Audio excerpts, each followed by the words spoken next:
Hello students, पिछले video में मैंने आपको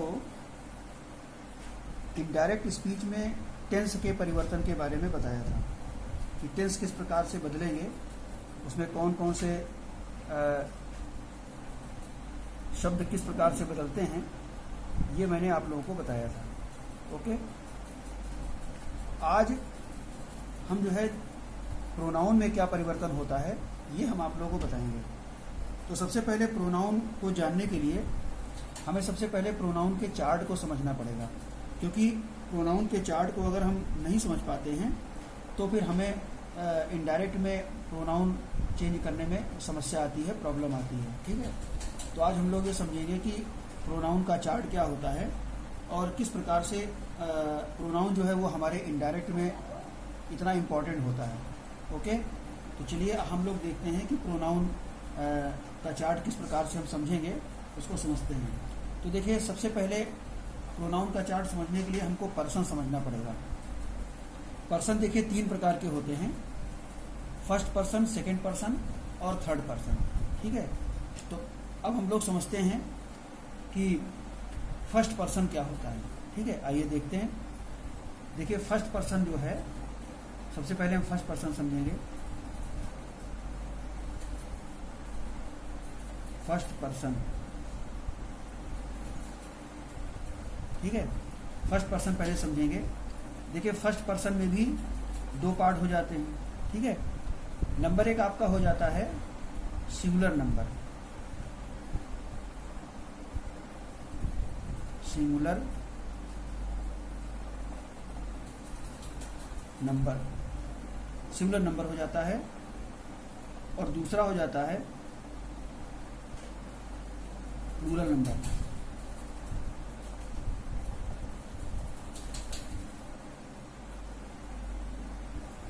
दूसरा हो जाता है प्लूरल नंबर। ओके, तो सिंगुलर नंबर होता है, प्लूरल नंबर होता है फर्स्ट पर्सन में। अब देखिए, फर्स्ट पर्सन होता क्या है। देखिए, फर्स्ट पर्सन में पहले हम सिंगुलर नंबर देखेंगे। तो सिंगुलर नंबर क्या होता है, आई होता है। सिंगुलर नंबर क्या होता है, आई। ठीक है, ये आई सिंगुलर नंबर होता है फर्स्ट पर्सन का। इसका हम जो है ऑब्जेक्ट फॉर्म देखेंगे। इसका ऑब्जेक्ट फॉर्म क्या होता है, इसका ऑब्जेक्ट फॉर्म होता है मी। ठीक, ये हो गया इसका ऑब्जेक्ट फॉर्म।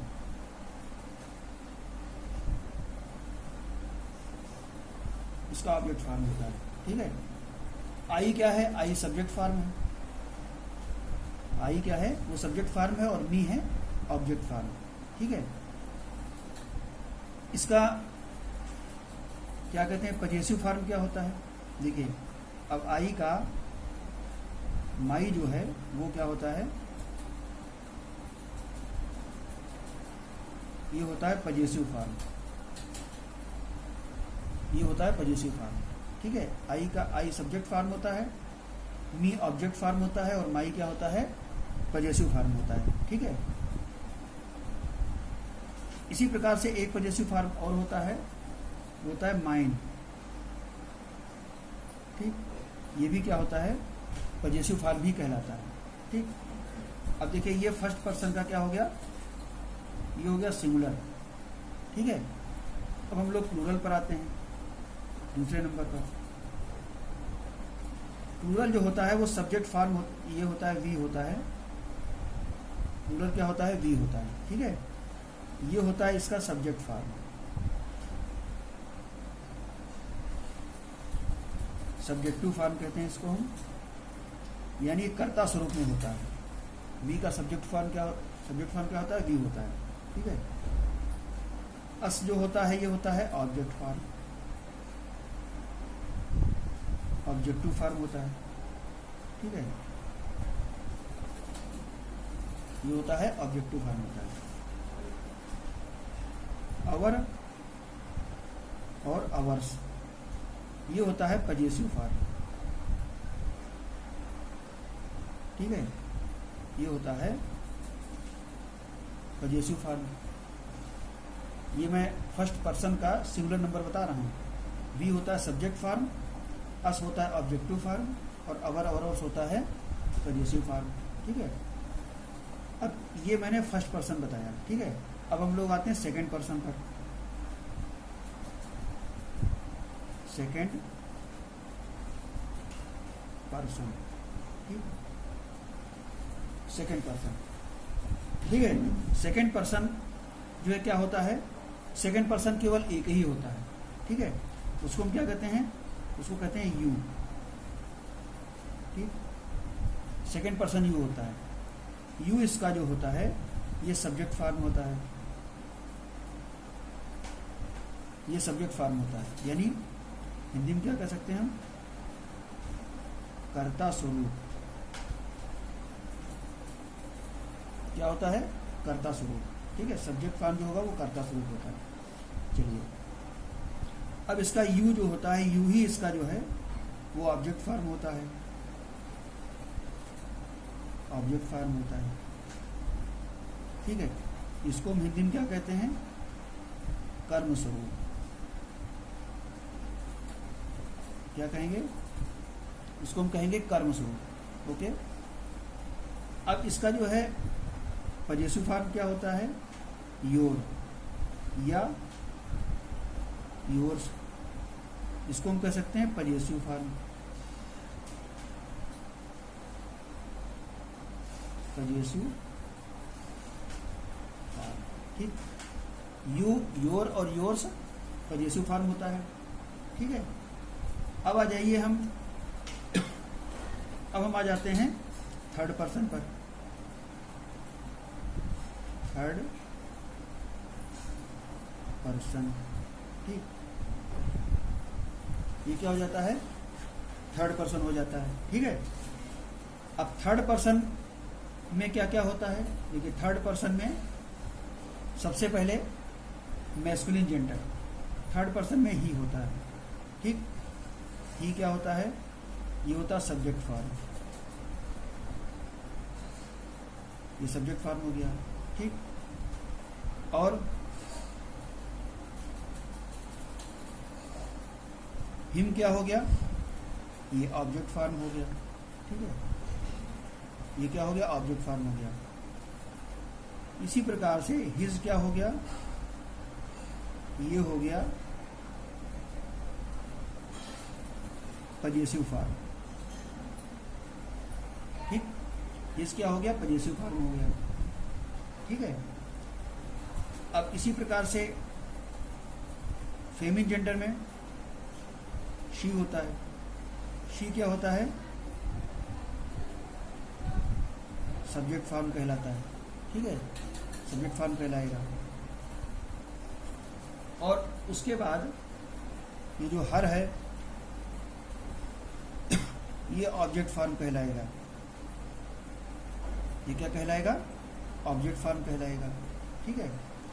हर भी होता है और हम हर्ष भी कह सकते हैं, ये भी ऑब्जेक्ट फॉर्म ही कहलाता है, ओके। इसके बाद न्यूट्रल जेंडर में आता है इट। इट क्या होता है, ये सब्जेक्ट फॉर्म होता है, ठीक, ये सब्जेक्ट फॉर्म होता है। और इट ही जो है ये होता है object form. It subject form होता है और इट ही ऑब्जेक्ट फॉर्म होता है, ओके।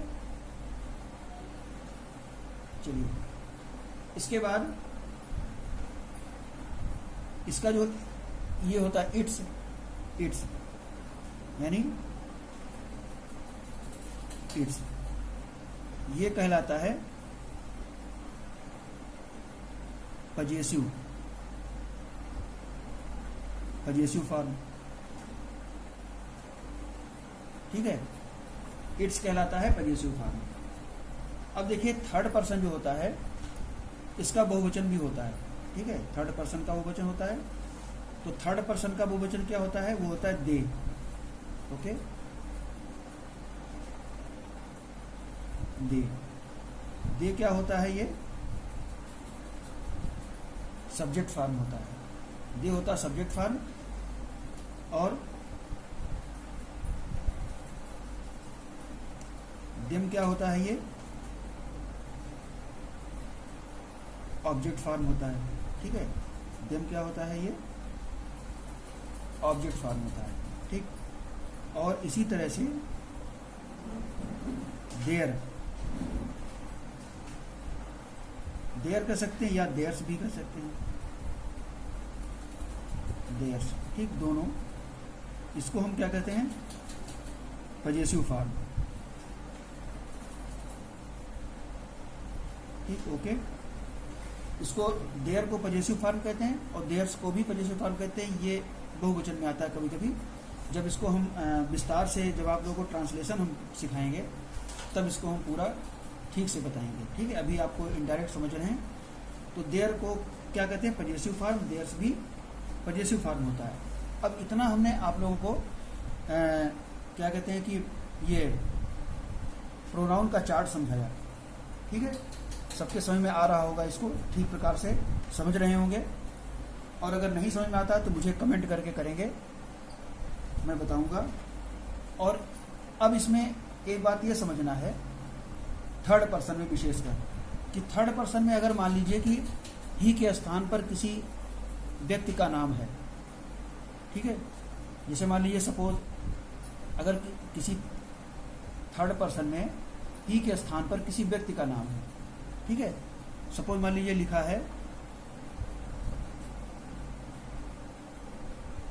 अनिल, अनिल लिखा हुआ है, तो अनिल के बदले में भी हम ही का प्रयोग करेंगे। तो जब अनिल के बदले में हम ही का प्रयोग कर रहे हैं तो ही के जितने भी ये इसके पोर्शन हैं ये सब यहीं पर अप्लाई होंगे, ठीक है। अगर हम अनिल के बदले में ही का प्रयोग कर रहे हैं तो उसके लिए हिज आएगा, ठीक है। और सब्जेक्ट फॉर्म हिम आएगा, ऑब्जेक्ट फॉर्म, हिज आएगा पजेसिव फॉर्म। इसी प्रकार से अगर मान लीजिए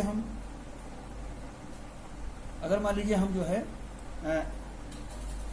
फेमिन जेंडर के लिए मान लीजिए हम नीता का प्रयोग कर रहे हैं, नीता, तो इनके बदले में शी का प्रयोग आएगा और शी के जितने भी फॉर्म हैं वो इसमें अप्लाई हो जाएंगे, ठीक है, क्लियर।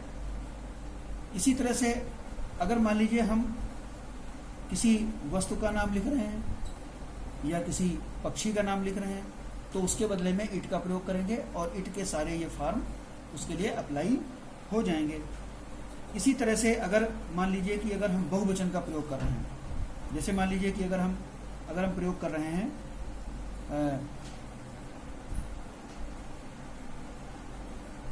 Boys, girls,